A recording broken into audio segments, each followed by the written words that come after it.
You are listening to The Vocal Technologist. Spoken Tech for your ears. All right, welcome back. So today we're jumping right into what feels like a huge paradox in the product world. It really is. We have never, ever had this much technological power. I mean, you can spin up a prototype, something powered by an LLM, in a single afternoon, and yet Actually succeeding, like building a product that lasts, it feels harder than ever. it feels so much harder, and that really gets to the core of what we've been looking at. It does. There's this tension, right? Yeah. Because building the app, the actual tech is, well, it's getting easier. It's almost a commodity now. Yeah. The real fight, the place you actually win, has shifted. It's not about having the absolute best model anymore. It's about distribution and, this is the big one, trust. Okay, so let's unpack that. Oh. Our mission today is to get into how AI is just ripping up the old strategy playbook, what the real competitive advantages, the real moats are now, and maybe how to fix these broken internal planning processes that just kill good ideas. Exactly. We have to look beyond the shiny tool and see the whole system, the strategy around it. Let's start with a number that should honestly worry anyone listening. We saw this Forrester analysis. They surveyed over 500 decision makers. And the result was, well, it was blunt. Very blunt. A full 39% of AI deployments are failing. They are not delivering the ROI they were supposed to. Almost 4 out of 10. And the really interesting part is why it wasn't primarily, bad data or weak models. The number one reason was fragmentation. Fragmentation. Okay, what does that look like? Is that just having too many tools, or is it deeper? It is the sprawl, but it's a symptom of something deeper. It's that all these tools live in their own little silos. So like marketing's using ChatGPT over here, the engineers are on Copilot, someone else is using Claude for writing docs. Precisely. And none of them talk to each other in a meaningful way. So you get these little pockets of productivity. I might be able to draft a memo faster, sure. But those are just individual bumps. You're making one silo a bit more efficient, but the handover between them is still a mess. You've hit it exactly. The real opportunity isn't those little individual gains. It's in making collaboration better by bridging those gaps. If your AI strategy is just making your existing silos faster, you're not getting ROI. You're just, wasting money faster. That's a great way to put it. Fragmentation is the new technical debt. It's a massive liability. It is. So if that's the enemy, how do the winners, like you look at OpenAI, how do they get past just having a good model and build a whole winning system? Well, that takes us right to the new rules of engagement, because the big insight is that AI products don't win on the model alone. They win on differentiation, on these new moats, and on systems that actually compound value without the cost just spiraling out of control. And this is where the whole idea of a competitive advantage really shifts, right? It's not the old moats like proprietary data or network effects, not in the same way. Just something softer, but maybe even stickier. The new moat is trust, with a capital T. Think about it. When AI can make a functionally correct tool for almost anything, and competitors can copy features in a weekend, what's left? The reason I stick with your product over theirs. Exactly. It's the belief that your product is reliable, that it's consistent, that it won't do something crazy. When an LLM messes up, and they all do, the user blames your product, not the underlying model. So building that trust is about the guardrails, the error handling, the transparency. It's earned with every single interaction. Minute by minute. It's the only stable ground in a landscape that's changing every 6 months. Okay, I'm sold on the trust mode. Yeah. But there was another one in there that I found fascinating, which was personal taste. Ah, yes. The taste mode. This is huge. Explain that. Well, when correctness is cheap, and AI makes correctness incredibly cheap, taste becomes the differentiator. If any AI can write a grammatically perfect blog post, which one do you actually want to read? The one that has a point of view. Style. Something that doesn't feel like it came off a factory line. Exactly. It's about curation, judgment, a distinct aesthetic. And managing that means product managers have to think about something totally new, which is being called the product perception loop. The product perception loop. Okay, that sounds like something out of sci-fi. Break that down for me. It's actually really practical. It just means you now have to care about what AI models think about your product. Wait, like SEO for the machine mind? That's a perfect way to put it.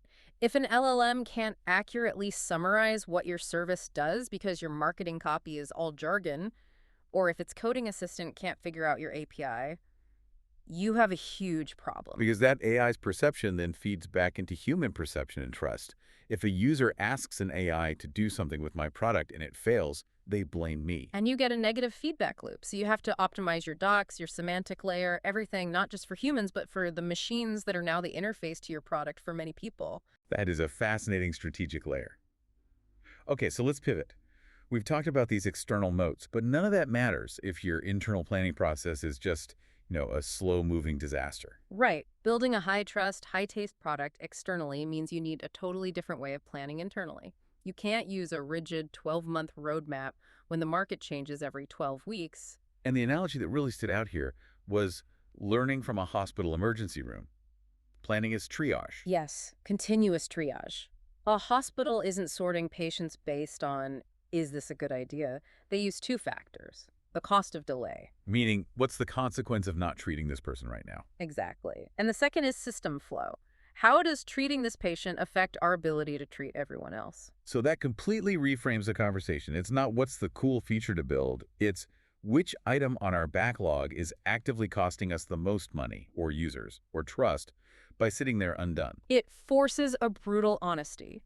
And it means you have to focus. Real progress only comes from fixing one bottleneck at a time. Throughput only improves when you fix the actual constraint. All that other busyness is just, well, it's just busyness. But that kind of focus requires teams to be super empowered, and that's where things seem to fall apart at bigger companies. It breaks down completely. It breaks down when you have too many dependencies or when leadership has this constant need for certainty. And the PM goes from being a problem solver to just a coordinator. A project manager navigating politics instead of user needs. It's a trap. Which leads to the biggest trap of all. This desperate need for a guaranteed 12-month roadmap that's set in stone. The certainty trap. It's deadly because it treats every roadmap item as a promise when it should be treated as a hypothesis. Learning, not delivery, has to be the thing that determines what survives on that roadmap. So if you're a PM, you need to be a learner, a triager. Let's talk about the skills needed to actually do that and not stagnate. Yeah. One that stood out was just getting good advice. It's a real skill. It's not just about asking people for their opinion. It's about talking to the right people, preparing well, and focusing on diagnosing your actual problem, not just copying their solution. Right, you can't just take what worked for a huge company and apply it to your startup without understanding the context. Absolutely not. And that connects to this other danger. Letting technology replace your thinking. This idea that a better-than-nothing answer from an AI is progress. Oh, that's a dangerous path. It is, because when you accept a sufficient but not insightful answer, your team stops learning. You shift responsibility to the tool, and your own critical thinking muscles just start to atrophy. And that feels connected to those twin dangers of hype and metrics. Hype creates, as it was put, features for no one. You build it because it's the hot new thing, not because it solves a real problem. And that leads straight into the metrics trap. The Fitbit example was perfect for this. Yeah, walk us through that one again. So if your team decides your key metric is engagement with reminders, the easiest way to juice that number is just to make the Fitbit buzz more. For everything. Which, as a user, is incredibly annoying. It makes the product actively worse. But the metric goes up, the team looks successful, but you're replacing human judgment, what is a helpful interaction, with a dumb metric, and the product slowly degrades. It's the tragedy of over-optimization. So the way out is to think more like an entrepreneur, even in a big company. Exactly. To see uncertainty as something to work with, not eliminate. It's about steering the boat in the waves that are actually hitting you, not trying to draw a perfect map of an ocean that's always changing. Fantastic. So let's try to pull this all together. It feels like we've covered two massive shifts. First, externally, the move away from just having the best model to building moats based on trust and taste. And managing that new product perception loop, which is critical. And then second, the internal shift, moving away from rigid certainty-based planning to this model of continuous triage based on cost of delay and system flow. Right. And if you're listening, that means your job is changing. It's less about managing a budget and more about constantly asking, what is the cost of not doing this thing right now? And to leave everyone with a final thought to chew on, there was this one sharp observation that really hit me. Mid-career stagnation. It often comes from just underestimating how high mastery really is.